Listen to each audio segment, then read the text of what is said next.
Hello friends, welcome in my channel and after so long time I came।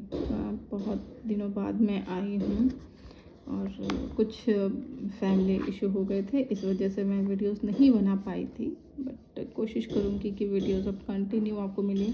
और नया आयोग का गठन हो गया है, लगभग ये गुड न्यूज़ है।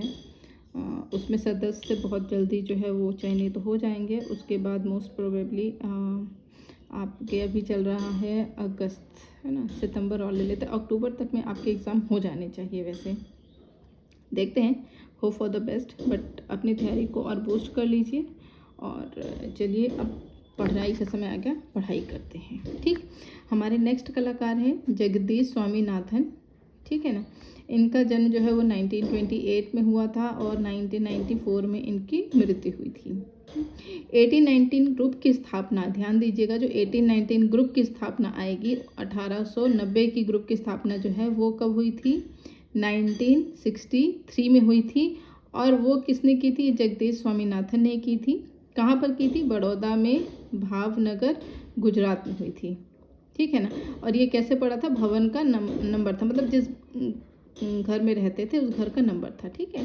1819 ग्रुप का नाम कैसे पड़ा था? तो जिस भवन में इनके ग्रुप की स्थापना हो रही थी उसका मकान नंबर था ये 1890।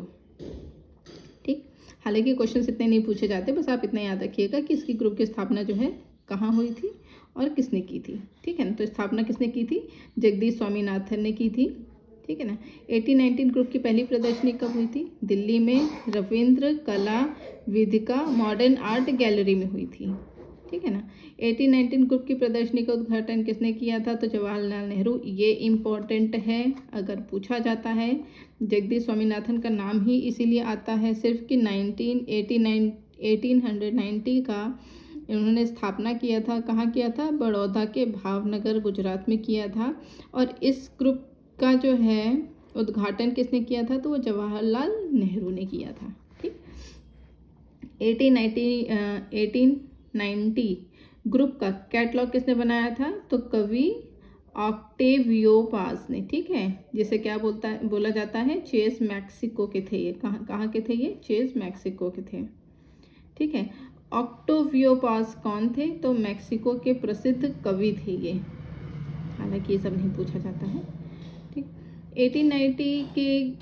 1890 ग्रुप के प्रचार के लिए किस पत्रिका का प्रकाशन किया गया था? तो कांट्रा। और 1966 में जगदीश स्वामीनाथन ने इसका प्रकाशन शुरू किया था। इस ग्रुप का नाम क्या था जिसकी पहली और अंतिम प्रदर्शनी 1963 में हुई थी? तो ग्रुप 1980। इसकी पहली और आखिरी प्रदर्शनी सिर्फ 1963 में हुई थी, उसके बाद इसकी कोई भी प्रदर्शनी नहीं हुई। किसने कहा कि चित्र अंतराल की रंग ज्यामिति है? तो किसने कहा था? जगदीश स्वामीनाथन ने। ये भी थोड़ा इम्पोर्टेंट है। 13 फरवरी 1995 को भारत भवन के एक समारोह में स्वामीनाथन को, ठीक, मरणोत्तर कौन सा सम्मान प्रदान किया गया? मरणोत्तर मतलब मरने के बाद। ठीक है, कौन सा सम्मान इनको प्रदान किया गया था? तो इनको कालिदास सम्मान इनको प्राप्त हुआ था। ठीक है ना। जगदीश स्वामीनाथन के चित्रों की मुख्य विशेषता क्या थी? तो क्या थी इनकी? Space division. क्या थी इनकी? स्पेस डिवीज़न थी। ठीक, अब चलते हैं हमारे नेक्स्ट कलाकार, जिनका नाम है हिम्मत शाह। इनके बारे में इतना ज़्यादा तो नहीं पूछा जाता, कुछ चीज़ें हैं जो कि थोड़ा सा हम पढ़ लेते हैं। ठीक है ना। तो किस चित्रकार के चित्र पिकासो के गवर्निका चित्र की याद दिलाते हैं? तो हिम्मत शाह। किसके? हिम्मत शाह के। मोस्ट इम्पॉर्टेंट है। आप इसको इस तरह से याद कर सकते हैं कि पिकासो जो थे वो हमारे जो है, मतलब बाहरी कलाकार में अगर हम बोलेंगे, यूरोपीय कलाकार में पिकासो का नाम सबसे ज़्यादा आता है। ठीक है। और उनके पिकासो जो है वो गवर्निका, वो सबसे ज़्यादा इम्पॉर्टेंट चित्र में आता है। और ये क्यों इम्पॉर्टेंट आता है इसके बारे में हम आगे बढ़ेंगे। ठीक है, तो इसको इस तरह से कि पिकासो का गवर्निका बहुत ही ज़्यादा हिम्मती चित्र था। इसको दिखाने के लिए ना हिम्मत चाहिए होती है। ठीक है, तो किसके साथ? हिम्मत के साथ जो है, हिम्मत शाह के साथ इनके रिलेट किए जाते हैं चित्र। ठीक है ना। हिम्मत शाह इस समय कहाँ रह करके कार्य कर रहे हैं? तो नई दिल्ली में रह करके कार्य कर रहे हैं। ठीक है ना। अब देखिए क्या है इसमें कि टेराकोटा के लिए कौन प्रसिद्ध है? तो हिम्मत शाह।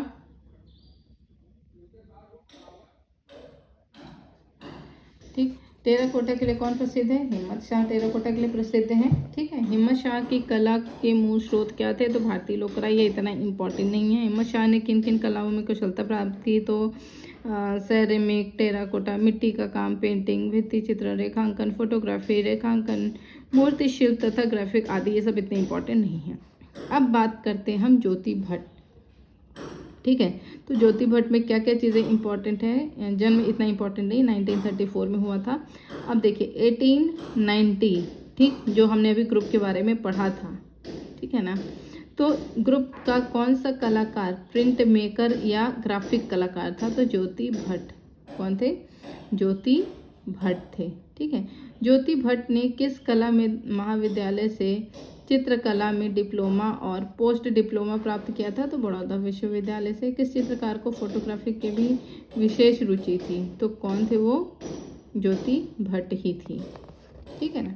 अब आते हैं हमारे नेक्स्ट कलाकार, जिनका नाम है गुलाम मोहम्मद शेख। ठीक है, इनका जन्म जो है 1937 में हुआ था। और 1890 ग्रुप का कौन से चित्रकार जो कवि और लेखक दोनों था? तो वो थे गुलाम मोहम्मद शेख। गुलाम मोहम्मद शेख के प्रसिद्ध चित्र कौन कौन से थे? तो बोलती सड़क, शहर बिकाऊ तथा दुनिया का नक्शा आदि। इस समय कौन सा कलाकार, ठीक है, माम्पा मुंडी शैली यानी कि दुनिया का नक्शा पर काम कर रहा है, दुनिया का जो नक्शा बनाते हैं उस पर? तो कौन है? गुलाम मोहम्मद शेख। ये इम्पोर्टेंट है। ठीक है ना। त्रिफलक चित्र किसका है? तो ये गुलाम मोहम्मद शेख का है। आधुनिक म्यूजिक ग्रुप किनके चित्रों से प्रेरणा पाकर एक विशेष संगीत की रचना कर रहा है? तो गुलाम मोहम्मद शेख के चित्रफलक से, ठीक है, जिसे बोलते हैं पासिंग एंजल या ए लाइफ तथा समर डायरी। ठीक है, इतने सारे नाम हैं।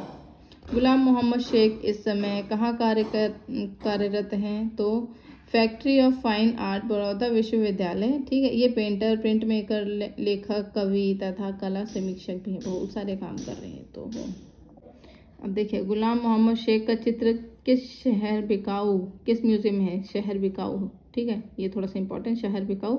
ये किसने बनाया था? गुलाम मोहम्मद शेख ने बनाया था। ठीक है, किस म्यूजियम ने खरीदा था? ठीक है, तो विक्टोरिया तथा एल्बर्ट संग्रहालय लंदन ने खरीदा था। 1819 ग्रुप का कौन सा चित्रकार था जिसने प्लेस फॉर पीपल प्रदर्शनी में भाग लिया था? तो गुलाम मोहम्मद शेख थे वो। चित्र में वर्णमाला के अक्षरों का प्रयोग कौन चित्रकार करता था? तो गुलाम मोहम्मद शेख करते थे।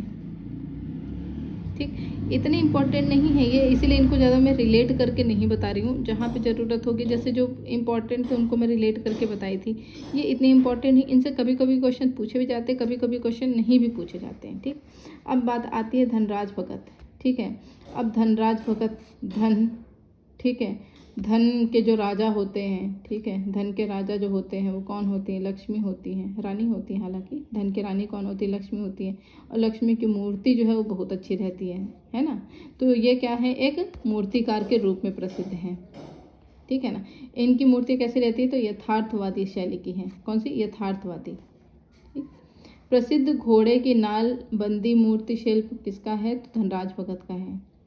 ठीक है, और पुनर्मिलन, सितार वादक, बांसुरी वादक, नटराज की मूर्ति तथा दुख में डूबा सभी चित्र किसका है? तो धनराज भगत का है। ठीक है, इनका जन्म जो है, ये थोड़ा सा ध्यान दीजिएगा, इनका जन्म गलत लिखा है यहाँ पे। ठीक है, इनका जन्म जो है वो 1917 में हुआ। ठीक है, 1971 लिखा है, ये जो है 1917 में है। ठीक है, कहाँ हुआ था इनका जन्म? झेलम, पाकिस्तान में हुआ था। इनकी मृत्यु जो है वो 1988 भारत में ही हुई थी। ठीक है ना, लेकिन जन्म कहाँ हुआ था? पाकिस्तान में हुआ था। ठीक है ना। अब पाकिस्तान में हुआ था तो इनकी जो पढ़ाई है वो भी पाकिस्तान में ही हुई होगी, है ना। और ये बहुत अच्छे मूर्तिकार थे। ठीक है, ज्यामिति तकनीक से मूर्ति बनाते थे ये। ठीक है ना, ज़्यादातर इनके चित्र जो है वो ज्यामिति रूप से ही बनाए जाते थे। ठीक, और तो इनके बारे में इतनी ज़्यादा इम्पोर्टेंट चीज़ें नहीं हैं। आगे हम तो फ्रेंड्स आगे हम पढ़ेंगे शंखू चौधरी के बारे में। डेट ऑफ बर्थ नहीं लिखी है, तो इनके डेट ऑफ बर्थ देखिए कब है? 25 जनवरी 16 में इनका जन्म हुआ था, ठीक है। और ये इसलिए फेमस है क्योंकि ये जो थे वो रिलेटेड थे किससे, दिल्ली शिल्पी चक्र से। अब दिल्ली शिल्पी चक्र के बारे में थोड़ा सा मैं बता देती हूँ कि भारत का जब विभाजन हुआ था तो कुछ क्या था कि लोग लाहौर में चले गए थे। जैसे विभाजन में क्या था कि लाहौर अलग हो गया था, ठीक है, और इंडिया अलग हो गया था, ठीक है। तो लाहौर कहाँ चला गया, पाकिस्तान। पहले लाहौर कहाँ था, इंडिया था। तो जो लाहौर पाकिस्तान में चले गए थे, तो वहाँ से कुछ लोग भाग करके कहाँ पे आ गए, दिल्ली में आकर के बस गए, ठीक है। और वहाँ पर all India fine art and craft society से जुड़ गए, ठीक है ना। और ये लोग क्या था कि यहाँ पे पदाधिकारी कला से जुड़े नहीं थे, इसीलिए यहाँ के कलाकार और पदाधिकारी के बीच में हमेशा मतभेद होता था, ठीक है ना। इसीलिए ये लोग मिल करके एक अपना ग्रुप की स्थापना किए, जिसको क्या होगा, शिल्पी चक्र जो है वो बोला गया, ठीक है। 25 मार्च 1949 को इसकी स्थापना हुई थी। वीसी सान्याल जो थे वो इस मतलब शिल्पी चक्र को जो है उन्होंने संस्थापक थे वो, ठीक है। तो ये इन्हीं से रिलेटेड है। तो आइए हम थोड़ा सा पढ़ते हैं। तो शंखो चौधरी किस रूप में प्रसिद्ध थे, तो ये एक मूर्तिकार के रूप में प्रसिद्ध थे शंखो चौधरी, ठीक है ना। और देखिए मेरठ के अखिल भारतीय कांग्रेस अधिवेशन की सज्जा किसने की थी, तो शंखो चौधरी ने की थी। और शिल्पी चक्र के किस कलाकार का जन्म सांथाल परिवार में हुआ था, तो शंखो चौधरी का हुआ था। विश्व भारती द्वारा अवन गगन व देशिकोत्तम का पुरस्कार किसे दिया गया, तो शंखो चौधरी तथा नंदलाल बासु को दिया गया। मध्य प्रदेश सरकार द्वारा किसे कालिदास सम्मान प्रदान किया गया, तो शंखो चौधरी तथा नंदलाल बासु को किया गया। घड़ा लिए महिला पिता का शबीह चित्र तथा अंगड़ाई लेती महिला का चित्र किसका है, तो ये किसका है, शंखो चौधरी का है, ठीक है। शंखो चौधरी इसीलिए बहुत ज़्यादा फेमस थे, ठीक है ना। तो अब देख लीजिए इनके बारे में थोड़ा सा ये कि मतलब ये जो थे वो घनवाद का प्रभाव था इनकी मतलब चित्रकारी वगैरह में, ठीक है। घनवाद का काफ़ी ज़्यादा इनके प्रभाव था। इनके गुरु थे राम किंकर बैज, इनके गुरु थे, ठीक है ना। और इनके बारे में थोड़ा सा ज़्यादा पढ़ लीजिएगा क्योंकि नॉर्मली कभी कभी इनके बारे में पूछ लेता है। फ्रेंड्स, हमारे जो नेक्स्ट कलाकार हैं उनका नाम है अकबर पद्मसी, जिसे इनको पद्मश्री भी कहा जाता है, ठीक है। इनका जन्म जो है वो 1928 में हुआ था, मुंबई में हुआ था, 12 अप्रैल था, ठीक है। और मृत्यु इनकी 6 जनवरी 2020 में हुई थी, तमिलनाडु में हुई थी, ठीक है ना। इनकी पुत्री का नाम था रायसा पद्मसी, ठीक है ना। अब देखिए ये किस लिए फेमस है, मैं बता देती हूँ। ये अपने चित्रों के लिए फेमस है और चित्रों में ये क्या करते हैं कि चित्रों को जलती हुई झाड़ी के समान जो है बनाते हैं, ठीक है ना। अब देखिए अकबर पद्मसी पर केंद्रित कुमार साहनी की कौन सी फिल्म है, तो एज द क्रो फ्लाइज, ठीक है। कठपुतली दिवस कब मनाया जाता है, 21 मार्च को मनाया जाता है। अकबर पद्मसी ने किस स्कूल से कला की शिक्षा ग्रहण की थी, तो मुंबई स्कूल ऑफ आर्ट से की थी। अकबर पद्मसी 1950 में राजा के साथ कहाँ गए थे, तो वो पेरिस में गए थे। और कम्प्यूग्राफी नाम से, ठीक है, कम्प्यूग्राफी नाम से किसने अपने कंप्यूटर चित्रों की प्रदर्शनी की थी, तो अकबर पद्मसी ने की थी, ठीक है ना। ये थोड़ा सा इम्पॉर्टेंट है। और वो अमूर्त चित्रों में मोटा स्केप कहते थे, ठीक है ना। मुख्य चित्र इनकी जो है नीली औरतें, पीली औरतें, ये सारी चीज़ें उनके जो है चित्र काफ़ी अच्छे थे, ठीक है ना। और इनकी जो है एक चित्र जो है अनावृत का चित्र था जो कि कोर्ट में गई थी, ठीक है, जिसमें 1954 में जो है उसमें विजय प्राप्त किए थे वो, लेकिन कोर्ट में भी उनके चित्र जो है वो जा चुके हैं, ठीक है ना। तो थोड़ा सा ये चीज़ इम्पोर्टेंट है। तो फ्रेंड्स आज के लिए इतना ही। अब नेक्स्ट वीडियो में हम मिलेंगे हमारे और सारे कलाकारों के बीच में, ठीक है। तब तक के लिए आप पढ़ाई करते रहिए, जितना हो सके उतना पढ़िए। अब छोटे छोटे कलाकार हैं, ज़्यादा बड़े कलाकार नहीं हैं।